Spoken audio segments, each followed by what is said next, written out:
What's up, everyone? Welcome to another edition of Nate's Boutique. This is where I review boutique label Blu-rays, 4Ks, movies that you can watch at home, not theatrical stuff. And pretty much what I want to do with this series is just kind of go through movies I've never seen, first time watches, movies that I own from these boutique labels, and then let you know if there's something that is worth adding to your collection or not. So this week, I actually watched a movie called Repulsion. This is a Roman Polanski directed film, 1965, spy number 483 from Criterion Collection. This actually was his first English language film, and it was very interesting. So it stars Catherine Deneuve, and she basically plays this woman who is kind of mentally starting to show signs of like schizophrenia. Essentially, she has something with men. She really doesn't, every time she talks to a man in the movie, she like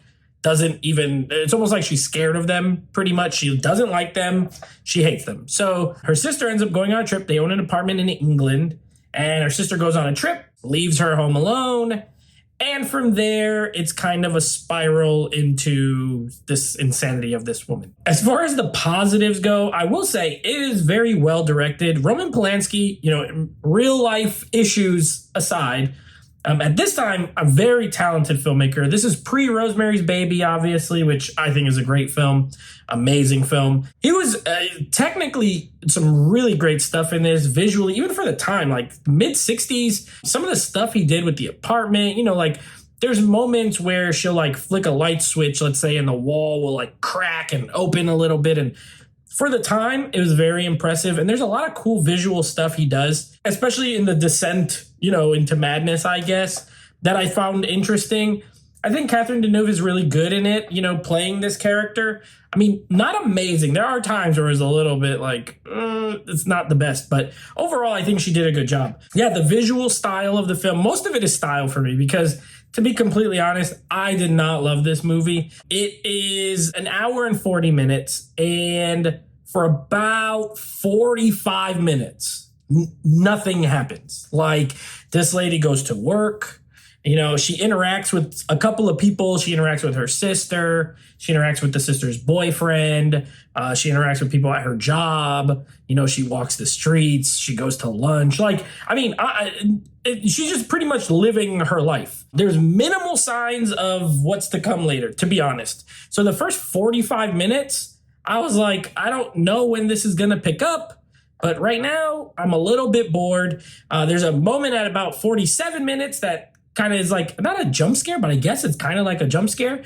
So this thing happens, and I was like, oh, okay, now we're getting to something I like. Maybe a little horror elements, things like that. I would say this is probably a horror film. I mean, I guess that's the genre. Psychological thriller.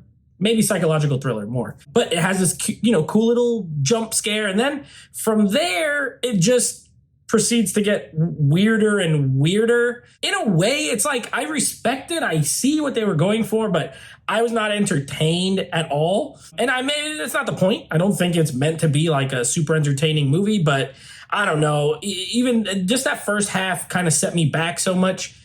And then story-wise, like, it's still not a lot happens. Like, she has visions of stuff. Maybe it's there, maybe it's not there. And then people come by. She ultimately makes some really bad decisions. Some bad things happen to some people.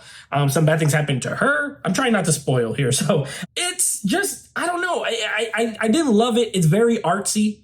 So I would say, as far as like a recommendation, horror, I feel like horror fans would get more out of this than anyone else at this time. Like maybe when it came out, different. But now, if you love horror films, I could see you gravitating towards it a little bit. If you like really artsy stuff, like David Lynch type films, and not that this is super Lynchian, but a little bit, that kind of art house aesthetic and story, I think it'll work for you. But if you're just looking for a kind of more straightforward movie, or really one with like a lot of entertainment value, this is not the one. So I did a score on my first. I'm not going to be scoring these boutique reviews anymore. I'm just going to tell you about it, if I liked it or not, and if I think you should buy it. For me, I would not recommend this for just anybody. If you're trying to build a Criterion, I think it has a lot of great stuff in it, but as a whole, I wasn't really super into it. So I would recommend it if you're like an art house fan or big horror fan.